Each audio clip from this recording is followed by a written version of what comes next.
A lot of people are under the impression that entrepreneurs are risk takers because we say no to what's traditionally viewed as a stable paycheck and benefits. People are always saying things to entrepreneurs like, I don't know how you can function not knowing where your next paycheck is coming from. But the secret that a lot of entrepreneurs keep is that we're actually an extremely risk-averse group of people. I have been an entrepreneur for my entire working adult life, and I can attest to this. I am extremely risk-averse. I am a planner and a systems person through and through. And this risk aversion is actually a really healthy trait to have as an entrepreneur because the fear encourages you to set up your own systems and safety nets to help weather the not so good times that inevitably do come along with running a business. So if you're interested in pursuing a business idea that will allow you to start working for yourself, but are currently feeling held back by the fear of instability that does come with being an entrepreneur, then stick around for the number one tip I have to share with you to create that same type of job and income security for yourself that you're currently afraid to leave behind. Before we dive in though, I want to say a quick hello and welcome to the How to Adult Show. I'm your host, Corey Fowler, and this is your source for all the important adulting life skills, like personal finance, that you wish someone had just taught you in school. So make sure you hit subscribe and let's get started. So I started out saying that contrary to popular opinion, entrepreneurs are actually a very risk-averse group of people. Yes, we have absolutely made the decision to bet on ourselves when it comes to earning a paycheck, and it's true that many small business owners don't actually know where their next paycheck is coming from, but it is entirely possible to create job security and income security as a self-employed person, and I'm going to walk you through exactly how to do that in today's episode. If you've watched any of the other lessons that I've created for the How to Adult School, then you probably know that I am a big advocate for emergency funds. I believe that every single person individually should have some form of liquid cash emergency savings to help see them through emergencies or bad times.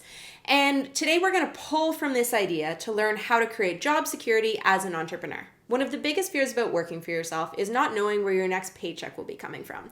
Whether that means not knowing when you're going to sign your next client, not knowing if you're going to sell enough inventory on a given month, not knowing if the contract that you're relying on is going to be extended, things like that. Everyone's biggest fear is not being able to bring in enough business to support themselves when they make the leap into being self-employed. And in my experience, the best way to fix this problem and to quiet this fear is to save a surplus of cash in your business so that you can guarantee yourself a paycheck the next month. And what this does, why it's so important to have, is that this buys you time, which is what you need when you're running a business. Whether that's time to track down late payments, to sign a client who's been sticky on pulling the trigger and signing a contract, or even just time to try a new marketing effort to bring in some more sales because marketing campaigns don't work overnight and they need a bit of time to generate the results that you're ideally looking for. If you look out for yourself by creating a cash cushion that can buy you time, you'll be able to solve 90% of the problems that come your way as a business owner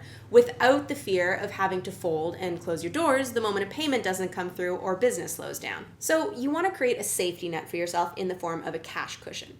And there are 3 different ways that you're going to want to create this cash cushion as an entrepreneur.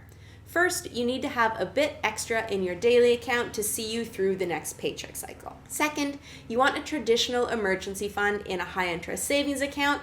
And third, you want a cushion of cash in your business account that will cover your necessary business expenses. Because if you can't pay your business expenses, then, well, you're gonna have a hard time keeping your business open. Now, I know, I completely understand what I'm saying right now sounds like a lot of money to save, especially when you're first looking at starting into business, but I'm gonna walk you through each of them in order of importance and break it down for you all. First, I want you to make sure that your regular emergency account is fully funded just like you would if you were working a 9-to-5 job.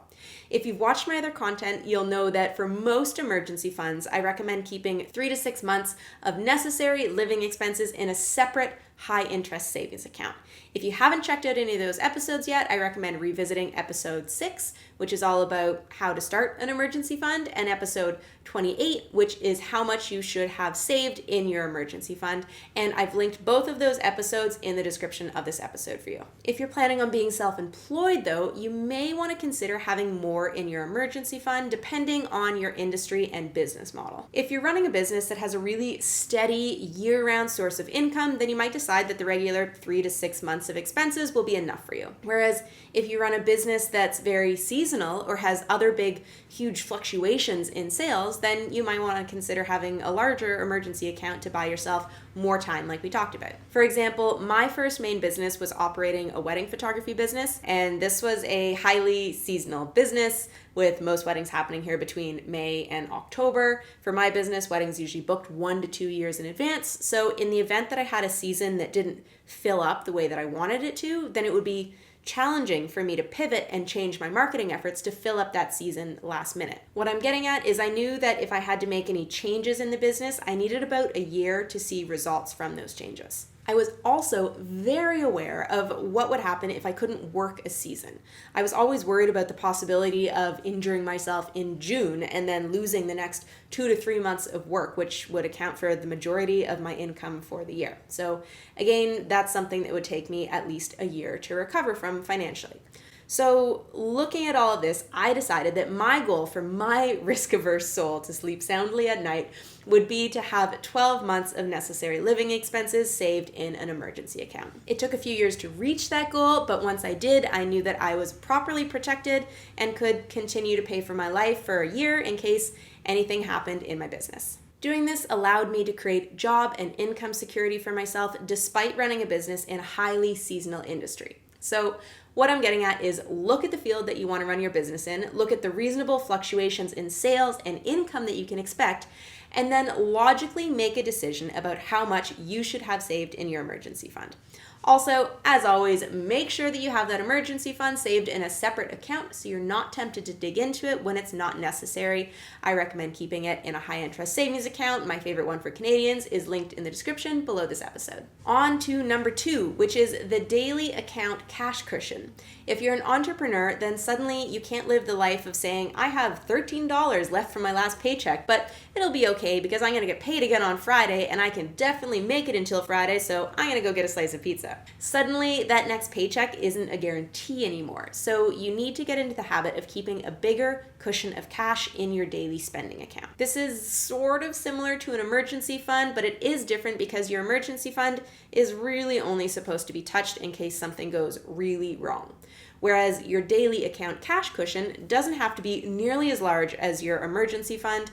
It's basically supposed to cover you for just a little while in the event that you find yourself waiting on a client to send through their payment or to sign a contract to begin a job. Things happen as an entrepreneur that cause your income to fluctuate occasionally, and keeping a small cushion of cash in your daily spending account is going to help keep you from absolutely freaking out the moment that you don't sign a client that you were anticipating working with or anything like that. I can't stress this enough. These things happen. And if you set up a system that will help you cover yourself and your expenses, then it doesn't have to be a big deal and you can brush it off going, these things happen. I'm totally fine. So how much this cushion should be will vary significantly by person and by business, but it's good to keep at least 1 month's worth of living expenses prepped and ready in your daily spending account, basically to replace 1 or 2 paycheck cycles.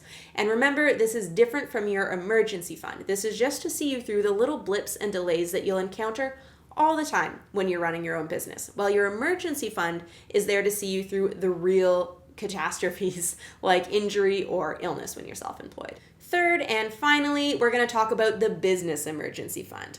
This is where, being an entrepreneur, you need to go above and beyond the level of financial preparedness that you need if you were working a traditional job. If you're traditionally employed and you lose your job, then you need to cover your necessary living expenses, right? Understood. Whereas if you're self-employed and you lose some business, then you need to be able to both cover your necessary living expenses and your necessary business expenses so that you still have the ability to continue running your business and earning more income in the future. Your business is the source of income, so you need to plan ahead to protect it above all else. Now, there's not much information about this concept, and it's not a widely accepted idea. If anything, many of us actually have the opposite idea in mind because we've seen over and over and over again examples of countless gigantic businesses receiving government bailouts when they can't pay their expenses when things don't go according to their plans. Oftentimes, these big businesses have been paying huge bonuses to their executive suites for years, but the government can't afford for them to go under, so they get bailed out. They get bailed out. But I want to make it super clear that when you're self-employed and running a small business, nobody has any interest in bailing you out except for yourself. That is 100% on you, and the good news is it's entirely possible to financially prepare yourself to protect your business. Just like building an emergency fund to cover your rent, utilities, car payments, things like that, if you lose your job, you can create an emergency fund to cover your necessary business expenses as well. Now, this is going to look different for every single business, but examples of necessary business expenses that would need to be covered are things like your business insurance, your rent if you're a storefront, software fees like your website and domain fees. If you don't make as many sales, you still need to keep your website up to be able to make more sales. And just think through the list of anything that if you were to cut out that expense, it would mean your business would not be able to continue to operate. Again, just like with an emergency fund, the amount of time that you want to buy yourself and the amount of time you think it's going to take to get back up on your feet again is entirely up to you. So overall, on the topic of emergency funds, kind of annoyingly, there is no right or wrong answer to how much money you need to save, and I unfortunately can't give you a one-size-fits-all solution to this. The important part that I wanted to get across here is that as an entrepreneur, you need to plan to protect yourself as well as your business. You absolutely can create job and income security for yourself. It doesn't have to be terrifying to be self-employed. It just takes some advanced planning and some very, very diligent saving, but in the end, it's so worth it because it'll allow you to live your dream of running your own business without that constant undercurrent of fear running through your head about what happens if I don't find the next client? What happens if the next product shipment is late? What happens if you need to step away from a job that's gone sour with a client? Any of that stuff that always happens when you're running a business, you can prepare for it, you can mitigate for it. So to recap, if you want to be self-employed but you've been afraid of the perceived risk of it, there are 3 things that you can do to create that same feeling of job security and income security that you're enjoying with your current, more traditional job. Number 1, build yourself a proper emergency fund, probably a bit larger than the one that you have right now with your current job. Number 2, create a small cash cushion in your daily spending account so that you're not constantly freaked out about the next paycheck. And finally, number 3, create a separate emergency fund to cover your necessary business expenses in case you hit a rough patch, so you don't have to choose between paying your insurance to keep your business doors open or buying groceries that month. That's not a good place to be in. Separating and separately calculating these emergency funds will absolutely set you up for success and help you weather and maybe even thrive and grow through some of the inevitable storms that you'll encounter as an entrepreneur. And to finish up, if you enjoyed this episode, please remember to subscribe, like, and comment. Let me know in the comments if you have any other tips for people looking at starting their own businesses. It is awesome to share this information with each other. If you want to learn more, as always, you can find loads of resources and next steps linked down below in the description, and I think you might like to check out these 2 episodes next on a similar topic. I appreciate you so much. Thank you for tuning in. Again, I'm Corey, and I can't wait to see you right back here next Monday with a brand new episode of the How to Adult Show.